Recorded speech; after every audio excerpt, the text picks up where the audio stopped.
என்னதான் தர்மத்தை பத்தி நம்ம பல கதைகள் சொன்னாலும் அந்த தர்மத்தை வாழ்க்கையில கடைபிடிச்சாலும் எப்படி தர்மம் பண்ணணும் அப்படின்னு பலருக்கும் தெரியறதில்ல.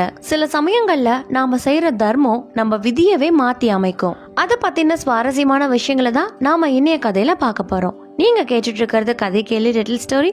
இன்னைக்கு உங்களுக்காக என்ன கதையோட வந்திருக்கேன்னு தெரிஞ்சுக்க இன்னைய கதைக்குள்ள போலாமா?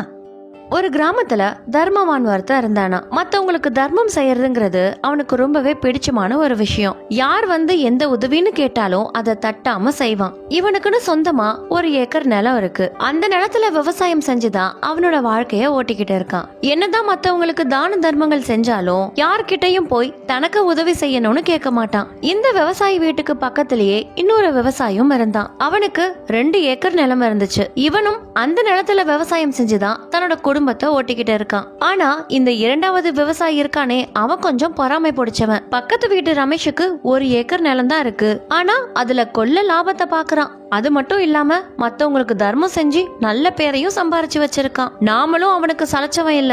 நம்ம கிட்டதான் 2 ஏக்கர் நிலம் இருக்கே, நாமளும் இந்த ஊர் மக்களுக்கு உதவி செஞ்சா அவன மாதிரியே நல்ல பேரோடவும் புகழோடவும் வாழலாம் அப்படின்னு யோசிச்சபடி அந்த ஊர் மக்களுக்கு தன்னால ஆன உதவிகளை செய்ய ஆரம்பிக்கிறான். அப்படி உதவிகளை செய்யறதோட இல்லாம அவன் செஞ்ச உதவிகளை பத்தி அவனே பெருமையா பேசிக்குவான். அத மத்தவங்க கிட்டயும் போய் சொல்லி தற்பெருமை பேசிப்பான். அதனால அந்த ஊர் மக்கள் யாருமே இவனோட உதவிய நாடுறதில்ல. ஆனாலும் வலுக்கட்டாயமா போய் அந்த ஊர் மக்களுக்கு தன்னால முடிஞ்ச உதவிகளை செஞ்சு கொடுப்பான். ரமேஷ்ங்கிற விவசாயி தன்னோட 1 ஏக்கர் நிலத்துல சோளத்தை உற்பத்தி செய்யறான். அதை பார்த்து பொறாமை கொண்ட இந்த விவசாயம் தன்னோட 2 ஏக்கர் நிலத்துல சோளத்தை பயிரிடுறான். ரமேஷ் தன்னோட தோட்டத்துல இயற்கை உரங்களை மட்டும்தான் பயன்படுத்துவான். ஆனா பக்கத்து வீட்டு விவசாயி அப்படி இல்ல. தன்னோட பயிர்களை பாதுகாக்கணுங்கிறதுக்காக பல செயற்கை உரங்களை பயன்படுத்துவான். இதனால அவனோட நிலத்துல விளைச்சல் கொஞ்சம் அதிகமாவே கிடைச்சது. 2 பேர் நிலங்கள்லயுமே சோள கதிர்கள் நல்லா வளர்ந்துருந்துச்சு. இன்னும் 10 நாட்கள்ல அறுவடைக்கு தயாரா இருந்துச்சு அந்த கதிர்கள். ரமேஷோட நிலத்துல இருந்த கதிர்கள் திடீர்னு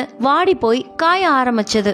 அவனும் என்னென்னவோ முயற்சி செஞ்சு பாக்குறான். ஆனா அந்த சோள கதிர்களை அவனால காப்பாத்த முடியல. அறுவடை செய்ய போற இந்த நாட்கள்ல சோள கதிர்கள் எல்லாம் இப்படி காஞ்சு போய் கிடக்கே அப்படின்னு நினைச்சு ரொம்பவும் வருத்தப்பட்டான். ரமேஷோட இந்த நிலைமைய பார்த்த பக்கத்து வீட்டு விவசாயியோ மனசளவுல ரொம்பவும் மாறுதல் பட்டுக்கிட்டான். தன்னோட நிலத்துல இருந்த சோள கதிர்களை பார்த்து பெருமிதத்தோட இருந்தான். ரமேஷோட வாழ்க்கையில இடி மேல இடி விழுற மாதிரி அவனோட மனைவியும் திடீர்னு நோய்வாய்ப்பட்டு படுத்த படுக்கை ஆயிட்டா. அவளை பார்த்த மருத்துவர்கள் உடனடியா அவளை பக்கத்து ஊர்ல இருக்க மருத்துவமனைக்கு கூட்டிட்டு போகணும்னு சொல்றாங்க. இவனும் பக்கத்து வீட்டுல இருந்த விவசாயியோட மாட்டு வண்டியில தன்னோட மனைவியை கூட்டிட்டு போலான்னு யோசிச்சு அந்த விவசாயி கிட்ட போய் உதவியும் கேக்குறான். ஆனா அந்த விவசாயி ரமேஷுக்கு உதவி செய்ய மறுத்துடுறான். ஐயோ ரமேஷ், மாட்டுக்கு 2-3 நாளா உடம்பு சரியில்லப்பா, அதால அவ்வளவு தூரம் எல்லாம் போக முடியாது. உனக்கு உதவி செய்ய முடியலன்னு நினைக்கும் போது கொஞ்சம் வருத்தமா இருக்கு அப்படின்னு பொய்யா ஒரு காரணத்தையும் சொல்றான். அந்த ஊர்லயே இந்த விவசாயி வீட்லயும் பண்ணையார் வீட்லயும் மட்டும்தான் மாட்டு வண்டிங்க இருக்கு.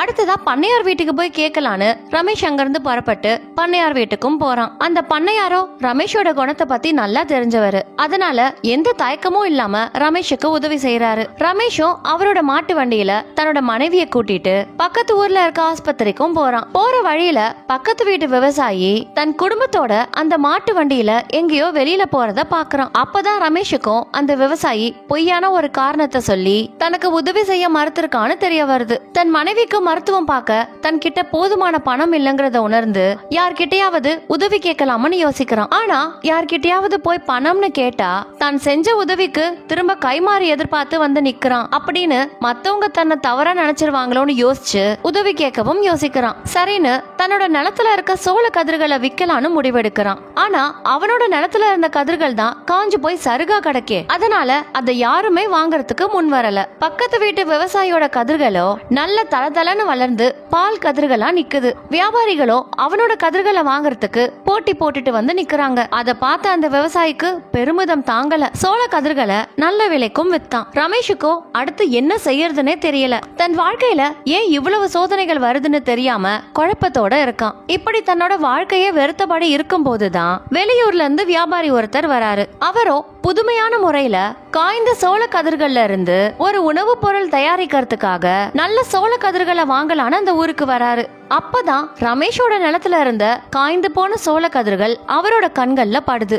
அந்த சோள கதிர்களை பார்த்து மகிழ்ச்சி அடைந்த வியாபாரியோ உடனடியா அத்தனை சோள கதிர்களையும் ரமேஷ் கிட்ட இருந்து வாங்கலான்னு முடிவு செய்யறாரு. அந்த சோள கதிர்களுக்கு அதிகப்படியான பணத்தையும் தரலான்னு முடிவெடுக்கிறாரு. இத தெரிஞ்சுக்கிட்ட பக்கத்து வீட்டு விவசாயோ அந்த வியாபாரி கிட்ட வந்து, ஐயா, இதெல்லாம் காஞ்சி போன சோள கதிர்கள், இதெல்லாம் யாருமே வாங்க மாட்டாங்க. நீங்க என்னடானா இதெல்லாம் அதிகப்படியான பணத்தை கொடுத்து வாங்குறீங்களே, உங்களை மாதிரி முட்டாள நான் எங்கேயுமே பார்த்ததில்ல அப்படின்னு சொல்லி பேச ஆரம்பிக்கிறான். ஆனா அந்த வியாபாரியோ, ஐயா, என்னோட வியாபாரத்துக்கு நான் புதுவிதமான ஒரு உணவு பொருளை தயாரிக்க போறேன். அதுக்கு காய்ந்த சோள கதிர்கள் தான் எனக்கு வேணும். நானும் பல ஊர்களுக்கு போய் பார்த்துட்டேன். ஆனா எங்கேயுமே எனக்கு காய்ந்த சோள கதிர்கள் கிடைக்கல.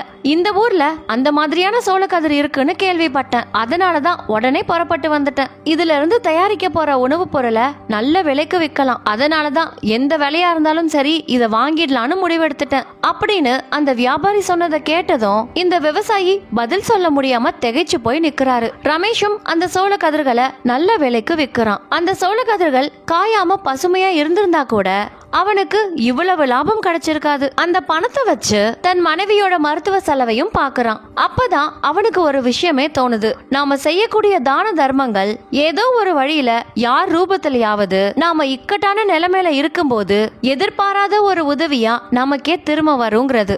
சில சந்தர்ப்பங்கள்ல நாமளும் சிலருக்கு சில உதவிகளை செஞ்சிருப்போம். அப்படி செய்யும் போதெல்லாம் இந்த உதவி நமக்கு என்னைக்காவது ஒரு நாள் திரும்ப வரும் அப்படிங்கிற எண்ணத்துல செஞ்சிருந்தோம்னா கண்டிப்பா அந்த தர்மத்தை செய்யறதுனால நமக்கு எந்தவித பலன்களும் கிடைக்காது. இந்த கதையில வந்த இரண்டாவது விவசாயியோ அந்த ஒரு தர்மத்தை தான் செஞ்சாரு. அப்படி நாம செய்யற தர்மத்தால நமக்கு எதுவுமே கிடைக்க போறதில்ல. ஆனா இந்த கதையில வந்த ரமேஷோ எந்தவித எதிர்பார்ப்பும் இல்லாம பலருக்கும் பல உதவிகளை செஞ்சிருக்கான். அந்த நல்ல எண்ணத்துக்கு அவனுக்கு கிடைச்ச பரிசுதான் அந்த வியாபாரி மூலியமா அவனுக்கு வந்துச்சு.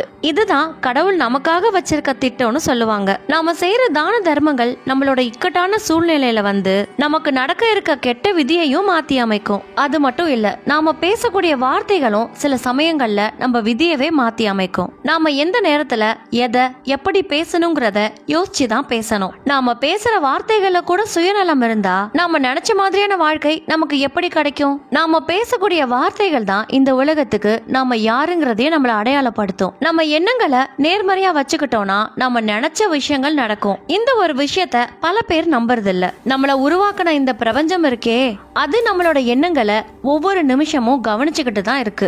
சில பேருக்கு கடவுள் மேலேயோ இல்ல இந்த பிரபஞ்சத்து மேலேயோ நம்பிக்கை இருக்கும். சில பேருக்கு எது மேலேயும் எந்தவித நம்பிக்கையும் இருக்காது. நீங்க இந்த பிரபஞ்சத்தை நம்புறீங்க அப்படின்னா கண்டிப்பா உங்களுக்குள்ள இருக்கக்கூடிய ஆசைகளை எப்படி பூர்த்தி செய்யணும் அப்படிங்கறத நான் சொல்றேன். நம்மள நிறைய பேருக்கு புக்ஸ் படிக்கலாம் பிடிக்காது. ஆனா நம்ம வாழ்க்கையவே மாத்தக்கூடிய சில புக்ஸ்ல இருக்க முக்கியமான விஷயங்களை சொன்னா கண்டிப்பா கேப்பீங்கல்ல. அதனாலதான் தி சீக்ரெட் அப்படிங்கிற புக்ல இருக்க நிறைய சுவாரஸ்யமான விஷயங்களை உங்களுக்காக ஒரு வீடியோவா ரெடி பண்ணிருக்கேன். இந்த பிரபஞ்சத்துக்கிட்ட எப்படியெல்லாம் பேசினா நீங்க நினைச்ச விஷயத்த அடைய முடியும் அப்படிங்கிற 10 ரகசியங்களை பத்தி சொல்லியிருக்கேன். நீங்க அதை பார்க்கணும்னா இப்ப உங்க கண் முன்னாடி இருக்க இந்த வீடியோவை கிளிக் பண்ணி பாருங்க. மீண்டும் வேற ஒரு சுவாரஸ்யமான கதையில நான் உங்களை சந்திக்கிறேன். தேங்க்யூ.